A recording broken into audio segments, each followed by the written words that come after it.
So I'm going to take you guys back to the year 2000. This probably applies to a lot of people except for Bryce because he was like 5 years old. I'm going to try and help you out.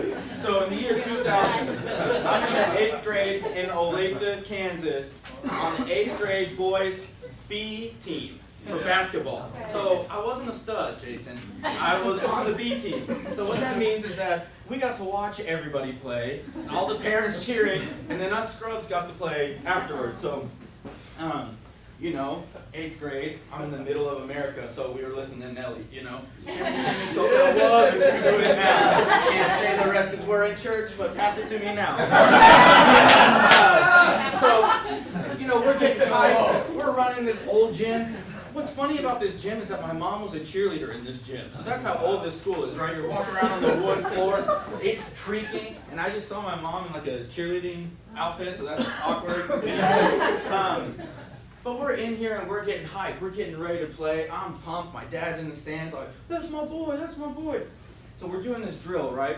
And I'm boxing this guy out. We got the music blaring. I'm boxing this guy out. The drill is the guy's going to shoot. I'm going to get the rebound. And they put a bigger guy behind you so you can get the technique right. So Ben, stand up. Because if you think I'm short now, you should have seen me in 8th grade. And the guy was as big as Ben, and this is what was happening. Right in the dude's armpit, right? So, and we're like 8th grade, we're all going through puberty, so the dude hadn't hit the Old Spice yet. So my face.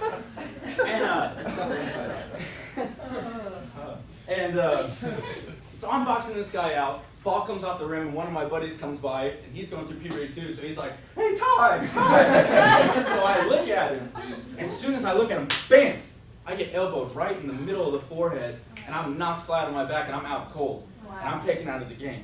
See, I had the right positioning, and I had my focus, but I let a distraction take my eyes off the ball, and it ended up taking me out and knocking me out of the game. Wow. So a couple months ago, most of you know, I missed 2K2 for about 2.5 weeks because of a dental emergency. So picture yourself like me. I'm laying on my back. I'm taken out, right? I'm on my sofa. I'm on pain medication. I'm in so much pain I can't think. When my wife's waiting on me hand and foot, I can't have a conversation with her because I'm falling asleep right in the middle of it. I'm thinking, what's John Bishop think of me missing class? What does it say about my character? What is this? What eval am I going to get from this? What negative feedback am I going to get? And I went right back to that night in 8th grade. And I had a decision to make. This has knocked me down, but am I going to let it take me out of the game? No, I'm not. So here I come back into 2K2, and I'm like feeling like the freaking world champ, right? I just passed this test that God sent to me. I am so jacked. I come in, my shoulders are back, my chest is out. I'm having a good time. I'm going to make up for all the lost ground that I just, missed out on the last 2.5 weeks. And then I get a phone call. And because of a legal loophole in California, Steph and I, a week and a half ago, we had to turn in a car. We had to voluntarily give a car as a repossession.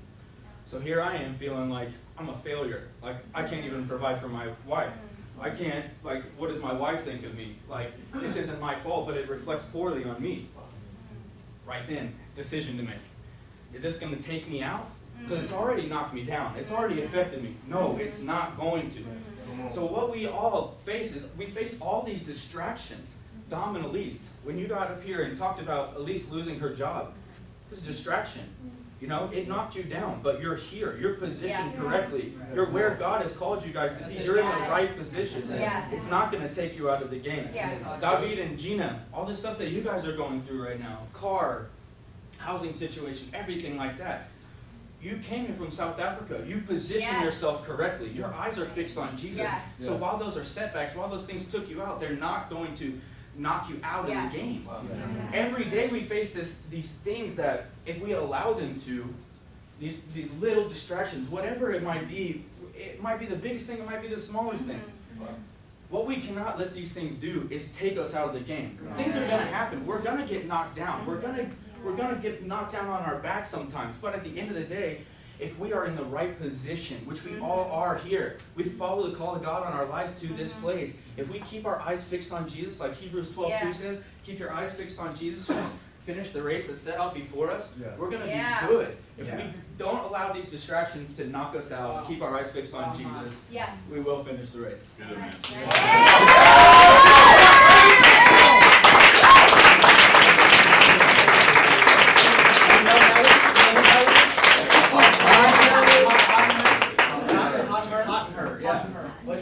All right, give him some feedback. I had no idea you were that funny. That was great.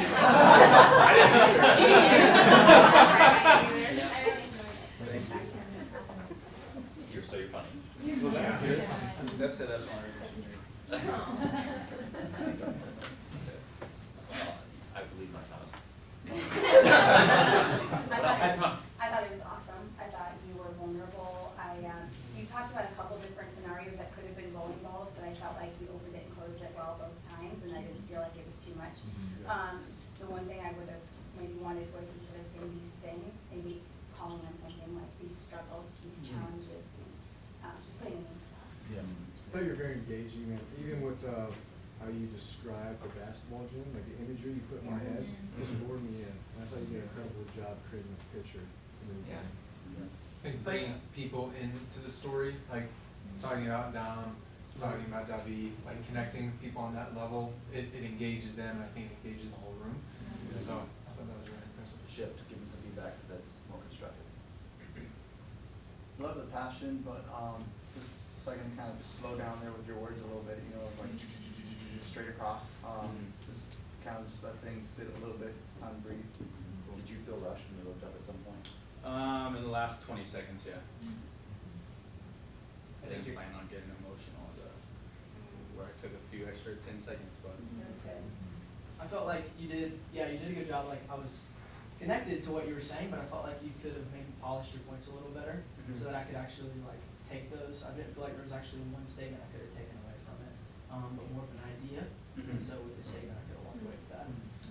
When you said that point of I was in position, but I kept my, like, I wish you would have pulled that, like, just gone into it, not a lot more, because I caught it, but it was like, I wish you would have stayed there, because it was a great point. I just, like he's saying, I wish you would have just taken maybe one or two other lines to kind of add to it. Yeah.